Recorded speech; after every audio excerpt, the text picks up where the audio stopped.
MTV நேயர்களுக்கு வணக்கம். நேயர்களே, இப்போது நாம் பார்க்க போவது தங்கலான் படத்தின் திரை விமர்சனம். தங்கலான் படத்தில் சியான் விக்ரம், பார்வதி, மாளவிகா மோகனன், முத்துக்குமார் மற்றும் பலர் நடித்திருக்கிறார்கள். கிருஷ்ணகுமார் ஒளிப்பதிவு செய்திருக்கிறார். சி.வி. பிரகாஷ்குமார் இசையமைத்திருக்கிறார். கதை, திரைக்கதை, வசனம் எழுதி இயக்கியிருப்பவர் பார் ரஞ்சித். கே.இ. ஞானவேல் ராஜா இந்த படத்தை தயாரித்திருக்கிறார். வெள்ளைக்காரன் ஆண்டு கொண்டிருந்த காலம் 200 ஆண்டுகளுக்கு முன்பு நடந்த ஒரு கற்பனை கதை. கோலார் தங்கவேலுக்கு பக்கத்தில் ஒரு கிராமத்தில் தங்கம் கிடைக்கிறது. அந்த தங்கத்தை விக்ரமின் பாட்டனுக்கு பாட்டன் அதை கண்டுபிடித்து தங்களால் தான் அந்த தங்கத்தை எடுக்க முடியும் என்று நிரூபித்துக் கொண்டிருக்கிறார்கள். ஆனால் அந்த கிராமத்தின் காவல் தேவதையாக மாளவிகா மோகன் இருக்கிறார். இதை தன்னுடைய மகன் மகளுக்கு கதையாக சொல்கிறார் சியான் விக்ரம். அந்த கிராமத்தில் சில்லறையா பணம் கொடுத்து பூர்வீக நிலத்தை, விக்ரமை சார்ந்தவர்களுடைய பூர்வீக நிலத்தை அபகரித்துக் கொள்கிறார் ஜமீன்தார் முத்துக்குமார். தங்களுடைய சொந்த நிலத்திலேயே அடிமைகளைப் போல கூலி வாங்கி கொண்டு பிழைப்பு நடத்தி கொண்டிருக்கிறார்கள் விக்ரம் குழுவினர். அந்த சமயத்தில் வெள்ளைக்காரன் நீ எங்களுக்கு தங்கத்தை எடுத்து கொடுத்தனா ஒரு பகுதியை உங்களுக்கு தர்றோம், அது மட்டும் இல்லை உங்கள் குழந்தைகளுக்கு நல்ல படிப்பு வழங்குகிறோம், உங்களுக்கும் போதிய சம்பளம் வழங்குகிறோம், இருக்க இடம், உண்ண உணவு எல்லாம் தர்றோம் அப்படின்னு சொல்கிறாங்க. இதை நம்பி விக்ரம் தன்னுடைய குழுவினரை அழைத்து கொண்டு வெள்ளைக்காரன் சொல்ல இடத்துக்கு போகிறாங்க. அதாவது தங்கத்தை கண்டுபிடிப்பதற்காக போகிறார்கள்.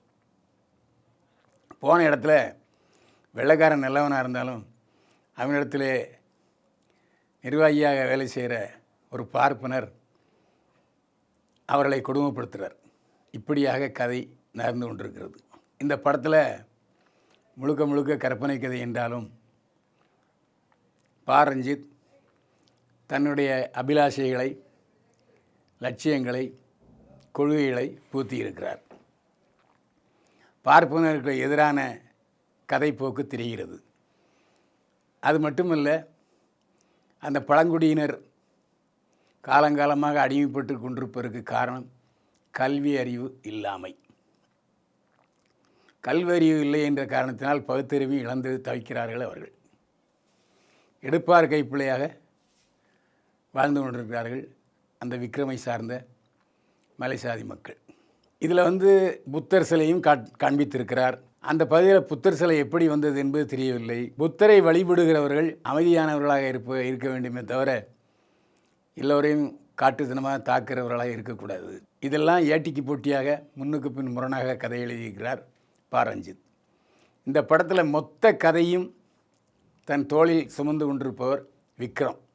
சியான் விக்ரமா சாமி படத்திலே கதாநாயகன் நடித்தவரா என்று சந்தேகப்படுகிற அளவுக்கு பழங்குடியின வாசியாகவே மாறி பாடி லாங்குவேஜ், ஒப்பனை, அழுக்கேறிய ஆடைகளை அணிந்து கொண்டு அப்படியே மலைவாசி இனமாகவே மாறிவிட்டார் விக்ரம்.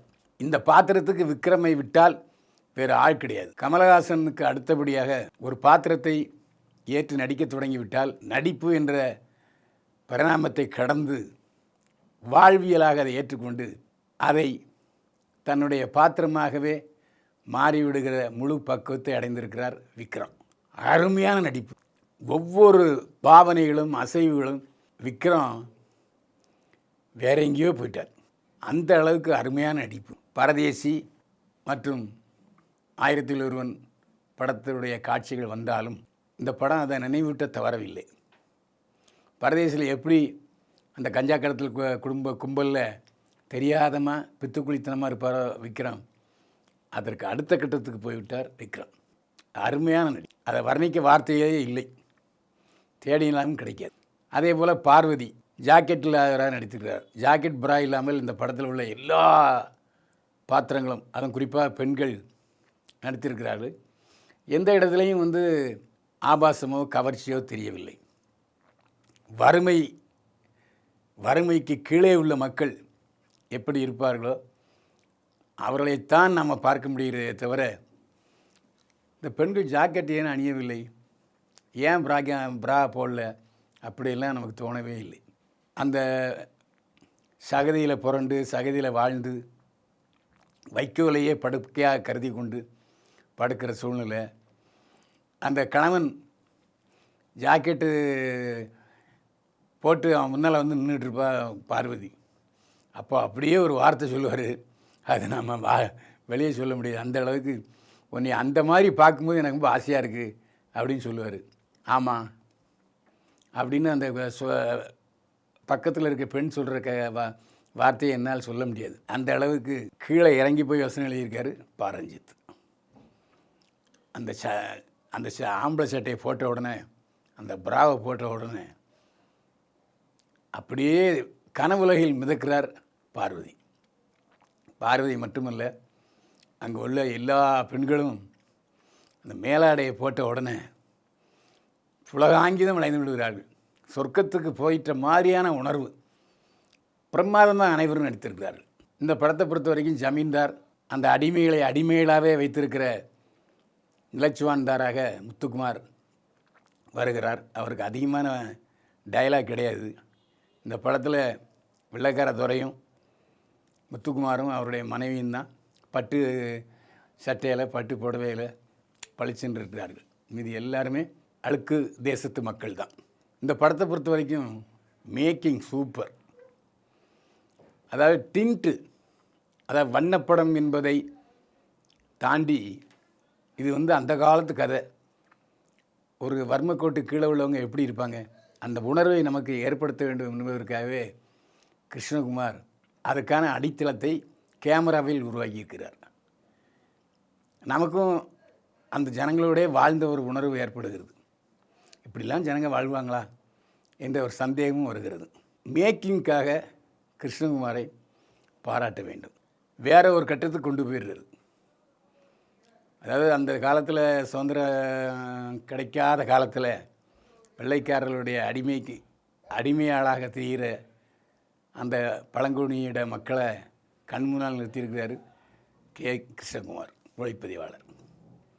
இந்த படத்தில் இசையமைத்திருக்கிறார் ஜி.வி. பிரகாஷ்குமார். இதுவரை ஜி.வி. பிரகாஷ்குமார் இசையமைத்த பாடல்களையும் முழுமையாக கேட்டிருக்கோம். அது குத்தாட்டமானாலும் சரி, மிளலடி சாங்காக இருந்தாலும் சரி, சொலோ சாங்காக இருந்தாலும் சரி, முத்திரை பதித்திருக்கிறார் ஜி.வி.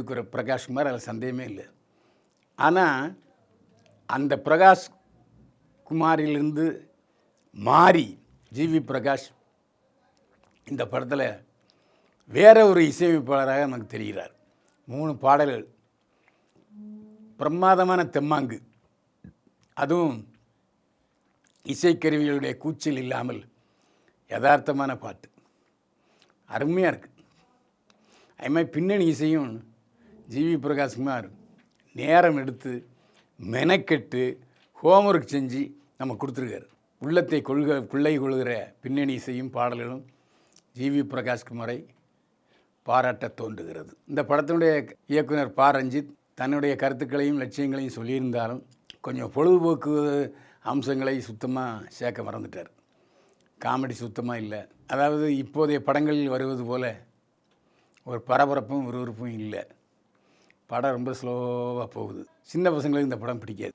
குறிப்பாக இப்போ நவீன யுகத்தைச் சேர்ந்த கல்லூரி மாணவர்கள், பட்டதாரிகள், ஐடி கம்பெனிக்காரங்களுக்கு 180% பேருக்கு பிடிக்காது. ஐடியில் வேலை செய்கிறவங்களுக்கும் சிலவங்களுக்கு புதுமையான படத்தை தேடி அலைகிறவர்கள், அந்த தேடுதல் உள்ளவர்கள் இந்த படம் பிடிக்கும். அதில் எந்த சந்தேகமும் இல்லை. ஆனால் எந்த சூழ்நிலையிலும் 2வது படம் பார்க்குறதுக்கு இந்த படம் லாயக்கற்றது என்று தான் சொல்ல வேண்டும். ஒரு அட்டகத்தி, மெட்ராஸ் போன்ற தரமான கருத்துள்ள படங்களை எழுதி இயக்கிய பா. ரஞ்சித் இந்த படத்தையும் இப்படியும் இயக்க முடியும் என்று நிரூபித்திருக்கிறார். ஆனால் சினிமா என்பதை வியாபாரம், இங்கு பொழுதுபோக்கு தான் முக்கியம் என்பதை மறந்துவிட்டார் பா. ரஞ்சித். பா. ரஞ்சித் சொந்தமாக தயாரிக்கிற படங்களில் அவருடைய கருத்துக்களையும் கொள்கைகளையும் பூத்தினால் பாராட்டலாம். ஞானவேல் ராஜா பணம் போடுறாரு. அவர் பணத்தை போட்டு பணத்தை எடுக்கணுங்கிற சினிமா வியாபாரி. அவர்கிட்ட போய் தன்னுடைய சொந்த கருத்துக்களை திணிப்பது நியாயமா என்ற கேள்வி. என்னதான் டைரக்டருக்கு கருத்து சுதந்திரம் உண்டு என்றாலும் கூட வியாபாரம் என்பதை ஏன் மறந்து விட்டார் பா. ரஞ்சித் என்று தான் கேட்க தோன்றுகிறது. மேக்கிங்காக தங்கலான் படத்தை ஒரு முறை தியேட்டரில் பார்க்கலாம். ஆனால் பொழுதுபோக்குக்காக படத்துக்கு வருகிறவர்கள் இந்த படத்தை பார்த்தா முகத்தை சுளிப்பது உறுதி. தங்கலான் படத்துக்கு பைல்வான் பார்வையில் 100க்கு 38 மதிப்பெண்கள். மீண்டும் சந்திப்போம். வாழ்க வளமுடன்.